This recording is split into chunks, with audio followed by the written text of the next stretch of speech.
Mesdames, Messieurs, bonsoir à tous et à toutes et merci d'être avec nous dans cette nouvelle production d'Entretien Vérité sur Africa Renaissance TV. Votre fidélité nous honore. Notre invité de ce jour est politologue. Avec lui, nous abordons quelques questions importantes, notamment la question de la révision de la Constitution au Cameroun pour la création d'un poste de vice-président et naturellement le projet qui vise à permettre au président de la République désormais de pouvoir proroger à souhait le mandat des maires et des députés qui est en discussion à l'Assemblée nationale au moment même que nous enregistrons cette émission. Et naturellement, avec lui, on essaiera de comprendre les enjeux de ces différentes décisions et mesures sur l'avancée de la démocratie au Cameroun. Notre invité est avec nous sur le plateau et nous fait l'honneur de répondre à nos questions. Monsieur Akouar, Stéphane, bonsoir. Bonsoir. Merci d'être là. Merci de m'avoir invité. Ravi de vous recevoir sur ce plateau. On sait que votre parole est rare et que vous êtes une des figures très pointues dans l'analyse politique au Cameroun et en Afrique. Merci de nous honorer de votre présence. Alors commençons cet entretien par des petites actualités qui bouleversent le quotidien des Camerounais. C'est la montée en force des violences, qu'elles soient conjugales, qu'elles soient physiques sur des personnes. Le Cameroun est en train de traverser une période très difficile. En ce moment, d'ailleurs, on a l'assassinat crapuleux d'une jeune enfant de 11 ans, par un monsieur qui l'a pris, qui l'a violé, enfin, et il est mis aux arrêts depuis un moment, et ça fait les chauds gras de la presse. Alors, face à toutes ces violences, comment expliquer cela dans une société comme celle du Cameroun, qui ne devrait pas subir cela, on est d'accord ? On est d'accord que c'est inacceptable. On doit ensuite être vigilant et observer réellement ce que nous sommes, ce qu'est devenu le Cameroun, la société camerounaise. Et effectivement, la violence a pris une part très importante, de plus en plus importante, dans les relations entre humains. Ça peut être effectivement des violences à l'intérieur des familles, ça peut être des violences qui touchent les enfants, mais il y a de la violence quasiment tous les jours, tout le temps. Si vous êtes dans la voiture qui vous amène d'un point A à un point B, il ne manquera pas à un carrefour, à une intersection, à un moment que vous voyez, que vous assistiez à un accrochage au sens humain du terme entre deux individus qui vont commencer par s'insulter, vont sortir du véhicule et en venir aux mains. Moi, j'ai vu sous mes yeux, il n'y a pas si longtemps, un motomane qui a accroché un taxi jaune, et ils ont commencé à se chamailler, et le motomane a sorti un couteau. Donc en pleine ville, Montagne Rouge. Donc cette violence-là, on la constate. Elle existe, on en voit des formes multiples s'exprimer, se développer, se dérouler sous nos yeux. L'autre élément, une fois que l'on a dit qu'on vit dans une société malade de sa violence, on peut aussi estimer qu'aujourd'hui, la publication des informations est telle que chaque fait, chaque événement, chaque situation se trouve publié, diffusé via les réseaux sociaux, mais pas seulement. Et donc, il y a une amplification du fait que toutes les nouvelles nous parviennent. À une certaine époque, ce qui se passait dans une maison entre époux, ou ce qui passait entre un père et ses enfants, ou ce qui pouvait se passer dans une cellule relativement restreinte, n'était connu que des membres de la cellule s'ils avaient eu la possibilité d'assister à l'événement. Aujourd'hui, tout est diffusé, tout est entendu. Je ne dirais pas que tout est su, mais en tout cas, on a, via le téléphone, via d'autres médiums, on a accès à ce qui se passe, et quand ce qui se passe est douteux, douloureux, discutable, l'information circule encore plus vite, parce qu'une fois qu'on reçoit un événement, l'annonce d'un événement, une vidéo, on la diffuse à ses amis dans sa mailing list, et ça crée donc une amplification qui peut être regrettable. Est-ce qu'on peut dire aujourd'hui que le Cameroun est victime d'une crise sociale profonde ? Il est victime d'une crise depuis très très longtemps. Je pense que ce n'est pas ces 5 ou ces 10 dernières années. Ça fait une bonne trentaine d'années que les questions de violence, les questions de relations humaines sont entrées dans une phase particulièrement douteuse. Cela fait très longtemps. Seulement, on s'est beaucoup préoccupé de politique. On se préoccupe d'économie, savoir si on va s'en sortir, le fameux développement. on se préoccupe parfois de sa tribalité. Est-ce qu'on existe comme communauté dans un ensemble de communautés? Et on oublie que des simples choses, ce qui se passe entre un homme et une femme, ce qui se passe entre des parents et des enfants, ce qui se passe parfois entre enfants, constitue aussi le fait d'être un pays. Et donc, vous le voyez, vous êtes un observateur de la chose camerounaise. Au moment d'une élection, le sujet de la violence, des infanticides, des viols, vous en avez parlé, de l'inceste, ces sujets-là ne viennent jamais dans les discours de nos candidats. Donc, on tait les problèmes, on n'en parle pas, on les garde sous silence, mais ça ne veut pas dire qu'ils n'existent pas. Alors, ce n'est pas qu'une simple crise sociale, parce qu'aujourd'hui, le Cameroun est également frappé par une crise politique très profonde, et ça vient d'ailleurs, ça nous permet justement de faire une belle transition pour parler du sujet principal de cette émission, la création au Cameroun d'un poste de vice-président. À quoi ça sert cela, d'après vous? Honnêtement, ça ne sert à rien. Ça ne sert absolument à rien, on n'avait pas besoin de cela, on a besoin de beaucoup de réformes au plan des institutions, mais une vice-présidence installée à côté d'une présidence ne rapportera pas de résultats qui vont pouvoir bouleverser au sens positif l'avenir du Cameroun. Ça ne sert à rien pour deux séries de raisons. La première, c'est que si on crée une vice-présidence, c'est qu'il devrait y avoir un besoin technique, je le redis, institutionnel. En tout cas, on devrait constater que nos institutions ne fonctionnent pas et qu'un nouveau dispositif permettrait qu'elles régulent de façon optimale, satisfaisante, les rapports entre les différents pouvoirs. Je parle de pouvoir exécutif, législatif et judiciaire. Si on avait fait un diagnostic de cela et que le constat nous révélait qu'il faut une vice-présidence, donc un tandem président-vice-président, je pense qu'à ce moment-là, on examinerait l'utilité de la vice-présidence.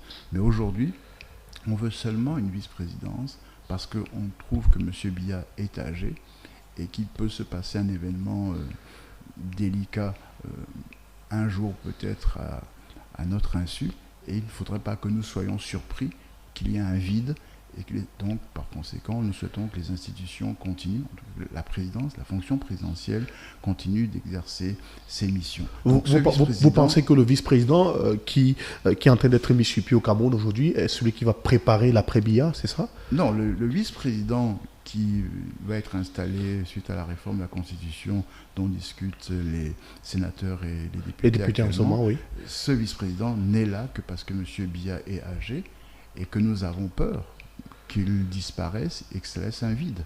Donc on veut nous rassurer en disant n'ayez pas peur, n'ayez crainte.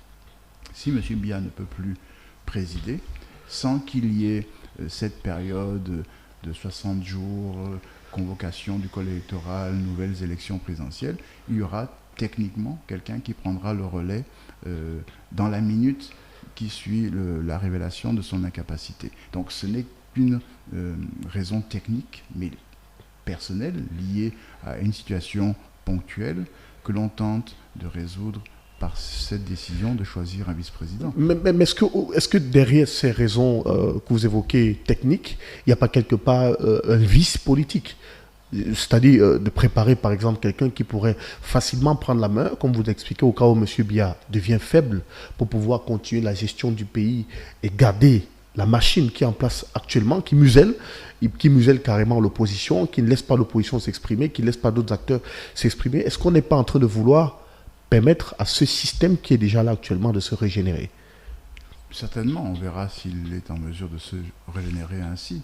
Ce que je constate, c'est que lorsqu'on regarde au plan constitutionnel le fonctionnement des États, on parle de trois pouvoirs, l'exécutif, législatif et le judiciaire. Et judiciaire, oui. Au Cameroun, nous avons le législatif, le judiciaire, qui n'est pas vraiment un pouvoir au sens plein du terme, mais disons qu'il existe, et on a l'exécutif. Et qu'avons-nous dans l'exécutif? On a un président, on a un premier ministre, et on a un secrétaire général à la présidence de la République. Donc l'exécutif est représenté par trois figures. Le législatif par deux, le président du Sénat, le Sénat et l'Assemblée nationale, donc leurs présidents respectifs. Le judiciaire, c'est la Cour suprême qui est le pouvoir judiciaire, l'incarnation de ce pouvoir-là. Maintenant, on ajoute à l'exécutif une vice-présidence. Vous êtes un observateur, un regardeur de la chose politique au Cameroun. Votre chronique essentielle raconte les disputes qui existent entre le SGPR, comme on l'appelle ici, et le Premier ministre, le PM, comme on dit au Cameroun. Maintenant, on rajoute une vice-présidence. Quand on examine le document soumis à l'approbation des députés et des sénateurs, on voit qu'il aura des pouvoirs par délégation, ce qui est déjà le cas avec le SGPR. Et on ne définit pas son champ de compétences. On ne sait pas s'il sera plus en charge de l'économie, plus en charge de la culture, des loisirs ou des questions. On ne sait pas. Donc, on aura désormais un président qui, lui, sait pourquoi il tire les ficelles, actionne les manettes, et 3 autres personnalités qui ne savent pas pourquoi elles sont à ce poste-là. Demandez au Premier ministre à quoi il sert, il sera, en toute honnêteté, incapable de vous répondre. Il ne gouverne pas, il n'est pas chef du gouvernement, puisque le gouvernement, on le voit tous les jours, est fait de ministres qui prennent des décisions, qui ont des options en toute indépendance. Ils se disputent sur la place publique sans qu'on entende le Premier ministre. Est-ce qu'on n'est pas là dans une forme de cacophonie dans la gestion du pays? Vous l'avez très bien dit. On est dans une cacophonie et la décision d'ajouter à la cacophonie de la cacophonie ne me semble pas être une solution. C'est une décision. On peut respecter le fait que le président de la République ait décidé ainsi, mais on ne doit pas ensuite l'examiner comme un sujet qui mériterait une attention particulière parce qu'il présenterait un avantage pour le Cameroun. Alors, on remarque par exemple dans le projet qui est en discussion actuellement à l'Assemblée par les députés et les sénateurs que le vice-président sera nommé par le président de la République. Lui qui nomme le secrétaire général de la présidence, qui nomme le Premier ministre. Comment comprendre ce mécanisme? Monsieur Biya reste très logique avec lui-même. Il C'est-à-dire veut avoir le contrôle de tout et il continue à manifester sa volonté de garder le contrôle de tout. Donc aujourd'hui, il a fait en sorte que nous sortions de ce que l'on appelle la démocratie, c'est-à-dire la possibilité pour le peuple de choisir les responsables qui vont se charger d'actionner les différentes politiques publiques. Et il nous montre que finalement, ce qui est important pour lui, c'est d'avoir le contrôle, c'est d'avoir la maîtrise de son entourage, c'est d'avoir la possibilité de décider avec qui il aura ou pas des relations. Et cela se manifeste, une fois de plus, par ce choix-là. La vice-présidence, donc vous l'avez souligné, sera occupée par une personnalité nommée. Donc il n'y a pas d'élection, il n'y a pas de possibilité pour nous, Camerounais, de choisir qui sera le vice-président aux côtés d'un président que nous avons choisi. Il y a une élection présidentielle.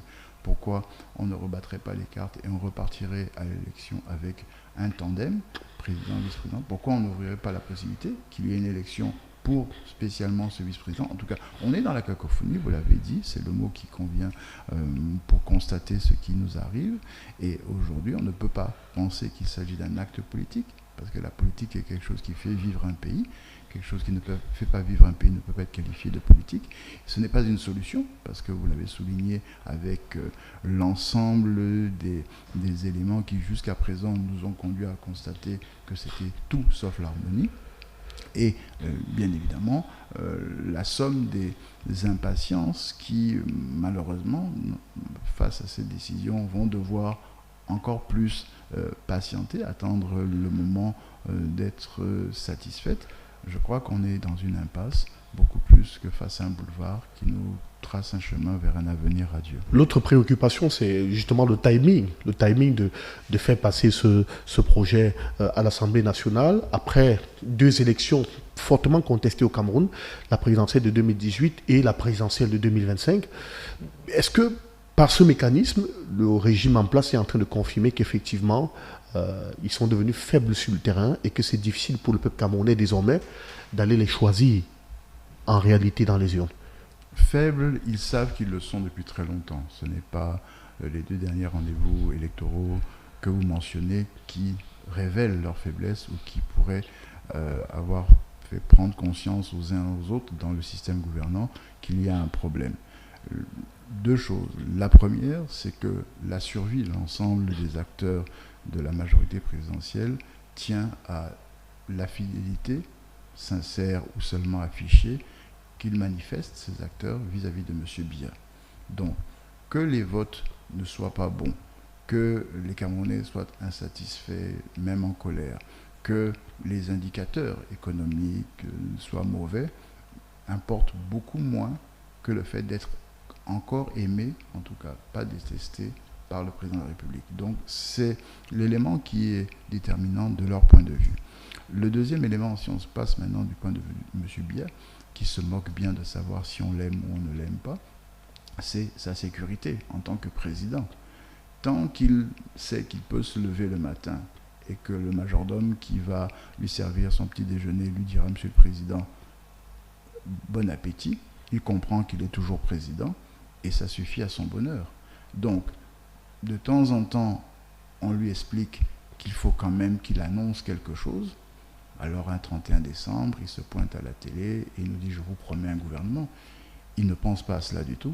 Il n'a pas besoin d'un nouveau gouvernement parce que le prochain gouvernement sera identique au gouvernement actuel.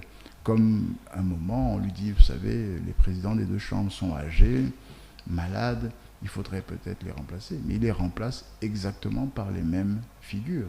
Il remplace un originaire du Grand Nord par un originaire du Grand Nord. Il remplace un originaire de l'Ouest par un originaire de l'Ouest.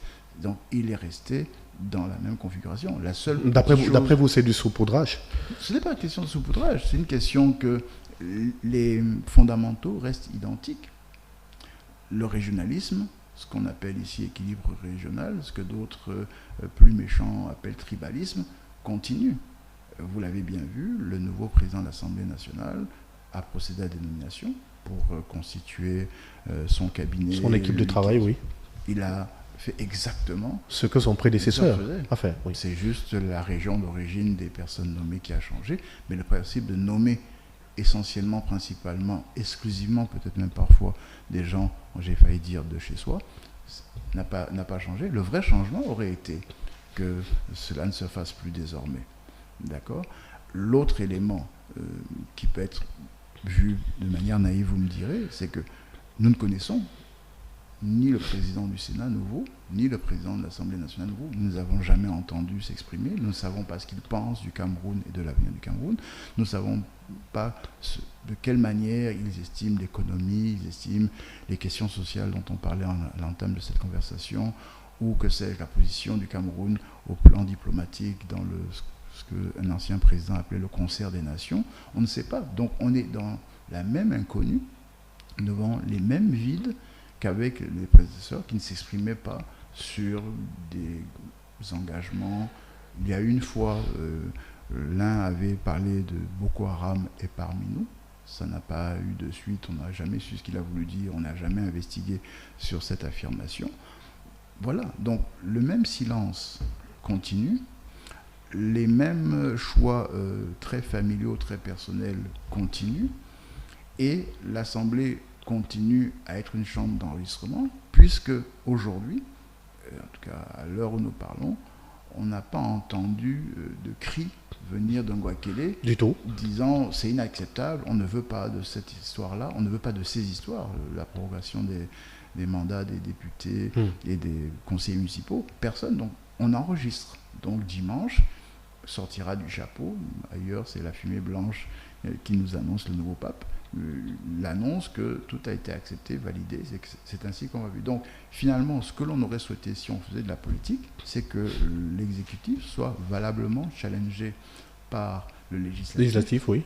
Que l'action du gouvernement soit contrôlée par les députés avec des questions au gouvernement, des auditions de membres du gouvernement sur certaines affaires. L'affaire SGS aurait mérité que les députés convoquent et les ministres et les responsables de la SGS et de l'autre société qui devait remplacer la SGS au port autonome de Douala. On devrait avoir cela. Et là, on serait en démocratie et là, on serait content de voir des changements qui ne seraient à ce moment-là pas du saupoudrage. Pour moi, de mon point de vue, j'exprime mon point de vue, c'est ainsi qu'on est dans l'essentiel. Sinon, on est dans un constat voilà, après la pluie, le beau temps, et puis le beau temps sera peut-être remplacé par la pluie. Donc estime que la question de la vice-présidence n'est pas qu'une innovation camerounaise. Dans d'autres pays, il y a eu la vice-présidence qui a existé et tout, mais est-ce que le modèle qui est ailleurs est un modèle qui sied forcément à celui du Cameroun? Les Nigérians ont réglé une partie de leurs problèmes, je ne dis pas tous leurs problèmes, mais en décidant que le ticket président-vice-président serait occupé par un chrétien et un musulman. Et que donc le remplacement permettrait d'avoir, pendant un mandat, voire deux, un chrétien président, pendant un mandat, voire deux, un musulman président. Et donc de faire taire ainsi les tensions qui ne sont pas toujours tribales, qui sont religieuses dans ce très grand pays de 100 millions ou plus d'habitants. Donc on sait pourquoi il y a une vice-présidence et on sait à quoi elle sert pour l'équilibre de ce pays. Nous ne savons pas, pour le pays, à quoi servira une vice-présidence. Nous savons très bien à quoi servira pour le président actuel d'avoir un vice-président. Nous savons qu'éventuellement, quelques Camerounais inquiets vont se croire rassurés par cette décision, mais nous n'avons pas les attributions précises, pratiques du vice-président, ce qui reviendrait de fait comme mission, comme charge au vice-président. Ailleurs, on a un vice-président en charge des questions économiques. Ailleurs, on a un vice-président en charge des questions notamment sociales, écologie, ces secteurs-là, ces questions-là. On sait pourquoi il est vice-président. Et il a un bureau, il a un staff, et il a des missions qui sont particulièrement déterminées. Même d'ailleurs, on ne va pas s'égarer, mais prenons le cas de la première dame. Dans beaucoup de constitutions, la première dame, c'est pas simplement un titre protocolaire, oui. C'est un statut. La première dame a un staff, a un budget, et elle a des tâches précises qui sont, elles, justement, très souvent sur l'éducation, la santé, les questions, les problèmes qu'affrontent les femmes. C'est clair. Aujourd'hui, on nous dit que le vice-président agira par délégation du président. Donc, comment il va faire? Il va déléguer au SGPR, il va aussi déléguer au vice-président. Qu'est-ce qu'il donnera à l'un et pas à l'autre? Et pourquoi pas à l'un une fois, puis il lui enlève le dossier pour le donner à l'autre? On est dans la même... vous avez employé ce terme-là, je l'aime bien, cacophonie. Cacophonie, oui. Que devient le Premier ministre? Parce que quand il y a vice-présidence, il n'y a pas de Premier ministre. Techniquement, les constitutionnalistes vont vous expliquer que le vice-président ou une vice-présidence, c'est la disparition du poste de Premier ministre. Et donc, c'est le resserrement du gouvernement qu'on va appeler désormais cabinet autour de l'exécutif que représente le président et son vice-président. On n'a rien de tel dans les propositions parce que le document est assez complet sur l'insertion de nouveaux articles dans notre Constitution. Donc, aujourd'hui, je le répète, je le redis, et j'assume ce que je répète et ce que je redis, la vice-présidence qui sera décidée dans quelques heures ne règle aucun problème que le Cameroun a connu jusqu'à présent. Est-ce que dans la disposition actuelle, est-ce qu'il faut s'attendre par exemple à ce que M. Biya puisse peut-être nommer son fils, peut-être vice-président, ou l'un de ses plus proches collaborateurs actuels, vice-président? Mais il peut nommer qui il veut. Il a nommé un Premier ministre qui n'était pas un leader politique notable. Dans certains pays, le Premier ministre est le chef du parti. Donc le parti majoritaire à l'Assemblée est récompensé par le poste de Premier ministre. C'est pour ça qu'en France, par exemple, que nous aimons bien détester, il y a eu ces épisodes de cohabitation, parce que les élections législatives avaient donné une majorité différente de la majorité qui avait permis l'élection du président de la République. Et le président de la République, dans ce cas-là, est obligé d'appeler quelqu'un de la nouvelle majorité législative pour former le gouvernement. Donc, aujourd'hui, les premiers ministres qui se sont succédés depuis toujours, d'ailleurs, y compris le cas de M. Biya, dans un autre système, celui du parti unique, n'ont aucune légitimité politique. Ce sont des bons techniciens, ils ont certainement très bien servi à des postes de chargé de mission, chargé d'études à la présidence. Même on n'a jamais eu le cas, vous me démentirez si je me trompe, de ministre un jour devenu Premier ministre. Donc, c'est un choix du président. Le président de l'Assemblée nationale actuelle, il relève de quelle légitimité? Il a été élu député, c'est tout. Il n'a pas été président du groupe parlementaire, il n'a même pas été vice-président à l'Assemblée nationale. On l'a sorti du chapeau et on nous dit, voilà le président de l'Assemblée nationale. Le président du Sénat, les deux, celui qui est parti et celui qui a pris sa place, sont des sénateurs par nomination. Oui, la loi dit que le président a le droit de nommer 30 sénateurs. Ce n'est pas une spécificité camerounaise. Hein. Dans des pays que l'on considère développés, ça se fait aussi. Mais le président du Sénat sortant faisait partie de ces 30-là. Le président du Sénat entrant fait aussi partie. A été nommé. Donc, aucun ne s'est soumis à l'exigence du suffrage universel.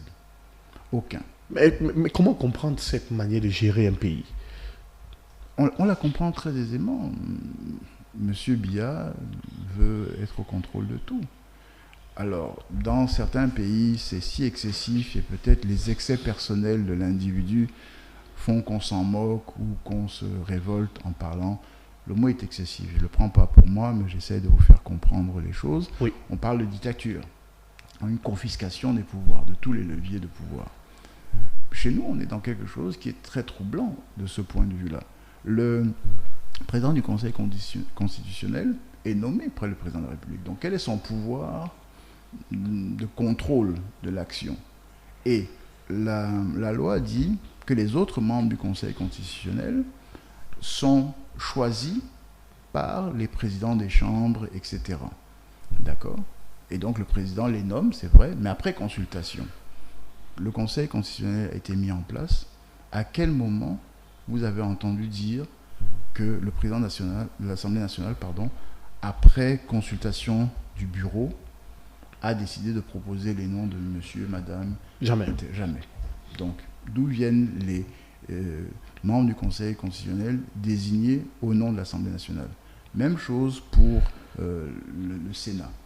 Et incongruité, mais qui ne prête pas à rire, on vous dit que le président du Conseil supérieur de la magistrature propose des noms. Or, le président de la République est aussi... Donc, à lui seul, déjà, il peut nommer, de fait, techniquement, la majorité, ou quasiment la majorité des membres du Conseil constitutionnel, et il n'a pas laissé aux chambres la possibilité de désigner les personnalités choisies pour représenter ces chambres au Conseil constitutionnel. Donc c'est une réelle confiscation totale du pouvoir. Mais nous l'acceptons. Donc on peut le dire sur la base des règles de droit, des principes constitutionnels, y compris les nôtres, tels que notre loi fondamentale a été définie. Mais une chose, comme le sujet que nous avons abordé à l'entame de cet échange, il est un fait que ça n'intéresse personne. Même l'opposition ne pense pas que c'est un sujet sur lequel elle pourrait attaquer la majorité présidentielle. Alors aujourd'hui, quand vous parlez de pouvoir, il y a également cet article 170 du Code électoral qui serait en révision pour permettre justement au président désormais de proroger à souhait le mandat des maires et des députés. Comment comprendre cela? Au moins, pour le coup, il y a une forme d'honnêteté qui se manifeste. Parce que la réalité, c'est que précédemment, ils étaient nommés. Nous avons à Yaoundé, nos compatriotes de Douala ont à la tête de leur ville des maires qu'ils n'ont pas élus. Donc, je ne parle pas des maires d'arrondissement. On peut estimer que vous avez voté pour le maire, pour celui qui est désormais le maire de l'arrondissement dans lequel vous habitez. J'ai dit dans votre arrondissement, mais qui a voté pour celui qui a remplacé le délégué du gouvernement? Personne. Donc aujourd'hui, au moins, il y a une cohérence. C'est qu'on admet que les élus sont en réalité nommés et que cette nomination est plus importante que la démocratie et la République. Au RDPC, un temps, ils avaient essayé de faire des primaires. Donc ceux qui étaient candidats à la candidature, d'abord s'affrontaient dans une élection locale dans la circonscription qui concernait donc les militants du RDPC, de leur parti, et le choix des militants devenait donc ensuite le candidat qui allait affronter l'opposition au moment de l'élection. même cela a disparu. Ça a commencé à disparaître parce que dans certains endroits, dans certaines parties du Cameroun, dans certains territoires, le perdant a rouspété. Sa rouspétance a fait venir une commission, une mission, des délégués du comité central qui arrivaient sur place, finissaient par dire, bon, c'est vrai que les militants t'ont choisi toi, mais laisse passer l'autre quand même, etc. Donc déjà, le choix démocratique était bafoué, était piétiné. On l'a accepté. Personne n'a trouvé ça anormal. On a vécu avec ça. Aujourd'hui, on va plus loin. On nous fait comprendre que finalement, tout cela ne sert à rien. Il suffit simplement d'une signature et les mandats sont prolongés. Après, vous allez me demander pourquoi. Oui. Qu'est-ce que cela cache, justement? 3 choses. La première, c'est que octobre 2025 a bousculé beaucoup de certitudes. Et donc, le système gouvernant ne veut pas affronter tout de suite la colère, peut-être, si elle existe encore, des électeurs, au risque d'être, cette fois, balayé, laminé, en tout cas mis à mal par les choix des Camerounais. Donc, en différant le moment où les Camerounais iront à nouveau voter, ils comptent, ceux qui nous dirigent, sur l'affaiblissement de cette colère que l'on a vue dans les rues de beaucoup de villes du Cameroun en 2025. Voilà. Bon, c'est un gain de temps. On essaye de jouer la montre et de se dire qu'avec le temps, on aura à gérer moins de frustration. Deuxièmement, pour des raisons internes, à partir du moment où on donne un plus à ces gens qui siègent dans les différentes assemblées au niveau local, c'est un peu compliqué, mais au niveau national, ça fait des mandats, il y a aussi des perdièmes, il y a aussi des avantages qui vont être prolongés. Donc ces gens-là, le moment venu, auront beaucoup de mal à dire des choses dures à entendre peut-être, mais vraies, contre celui qui les a nourris 1 an de plus. Maintenant, ça va faire 2 ans de plus. Je rappelle que depuis la dernière élection en 2020, des maires et des députés, c'est la 2e prorogation. Voilà, tout à fait. Normalement, ils auraient dû remettre leur mandat au choix des électeurs en février de l'an dernier. Tout à fait. Ça a été prorogé une première fois, une deuxième fois. Donc, il est question que cela court jusqu'à la fin de l'année, 20 décembre, tout à fait, si ma mémoire est bonne. Donc, ils auront gagné 2 ans.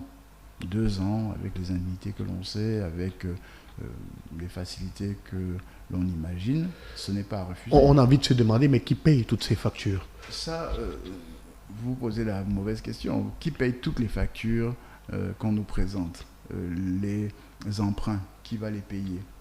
Les sureffectifs dans la fonction publique, qui les paye? On est dans un état de débordement constant et personne, et l'opposition ne pose pas non plus la question, personne ne se demande qui paye. Qui paye aujourd'hui ou qui payera demain? Nos enfants, nos petits-enfants, très certainement. Donc mais Stéphane, à quoi? Jusqu'à quel niveau va-t-on arriver avec ce type de management politique pour un pays comme le Cameroun? Je n'ai pas de boule de cristal pour vous dire comment le futur va se présenter. Je demande simplement aux uns et aux autres de savoir prendre les responsabilités qui reviennent aux uns et aux autres. Quand on est citoyen, on n'est pas simplement là à demander des routes, comme on aime dire au Cameroun, parfaites. On devrait vouloir aussi que la police, la justice s'occupe des violeurs d'enfants, que la police, la justice s'occupe des gens qui frappent leurs femmes ou d'autres femmes. On voudrait aussi que beaucoup de questions soient réglées. Si nous, en tant que citoyens, nous ne sommes pas capables de pousser le gouvernement à nous répondre, répondre n'est pas simplement de donner une réponse, c'est répondre en nous donnant une réponse par une action politique consistante. Si nous ne sommes pas capables de le faire, pourquoi se plaindre? En octobre, il s'est passé un phénomène intéressant, c'est que pour une fois, la première fois depuis que l'on parle d'élections libres au Cameroun, on a vu des gens, une fois la fermeture du bureau de vote, revenir pour assister au comptage des bulletins. Il a fallu combien? 30 ans pour que ça se fasse. Donc, et on a bien vu qu'une fois que les gens ont eu assisté au comptage, ils ont pu mettre en évidence des anomalies. Les fraudes et tout ça. Oui. Et quand on leur a annoncé un résultat dit officiel, c'était des contestations, et argumenté, parce que nous tous, nous avions vu, nos amis nous envoyaient des photos, les tableaux dans les salles de classe ou à la craie, on avait compté. Donc voilà. Mais il a fallu 30 ans pour que les citoyens électeurs prennent conscience que l'élection n'est pas simplement aller mettre un bulletin dans une urne, c'est aussi compter l'ensemble des bulletins dans l'ensemble des urnes du Cameroun. Si nous prenons autant de temps pour être conscients que notre rôle de citoyen, c'est pas simplement de savoir si Eto'o est meilleur que Roger Mila, ou si les Lions Indomptables vont être qualifiés pour la Coupe du Monde, ou si finalement le Makossa l'emporte sur le coupé-décalé, tant qu'on en restera là, on offre à ceux qui nous gouvernent une vie tranquille. Une vie tranquille. Parce que ailleurs, et quand je dis ailleurs, je ne parle pas de l'Occident, les dirigeants sont constamment à l'affût des sondages et regardent leur code de popularité, regardent les indices de performance de leurs activités, enfin des secteurs dont ils ont la charge. On a par exemple le Togo qui, tous les mois, par exemple, organise un conseil de ministres avec le président du conseil, qui organise le conseil des ministres tous les mois avec des résolutions qui sont prises, des décisions et pas mal de communiqués. On a des contestations électorales, les assassinats des personnes qui font des contestations électorales. On a des violences en un point fini. On a une élection présidentielle fortement contestée, celle de 2025. On a aujourd'hui des réformes qui sont en train de passer à l'Assemblée nationale pour la création d'un poste de vice-président au Cameroun qui ne pourra pas être choisi par les Camerounais, mais plutôt par le président actuel. Est-ce qu'on est en train d'assister, Stéphane, à quoi ? À la mort de la démocratie au Cameroun? Elle est morte depuis longtemps, la démocratie au Cameroun. Elle est quasiment morte à sa naissance. Donc on a essayé, on a cru, il y a eu des choses qui sont passées à la création du SDF et avec l'action de M. Foundi, que nous étions revenus en démocratie ou entrés enfin en démocratie. Mais la réalité, c'est que la démocratie est morte depuis longtemps. La démocratie n'est pas seulement le temps des élections. C'est un temps important, nécessaire, c'est le temps de la mesure de l'opinion, des choix que veulent les citoyens d'un pays, mais il n'y a pas que cela. La démocratie, c'est de pouvoir, dans un commissariat, être écouté par un policier et non pas maltraité.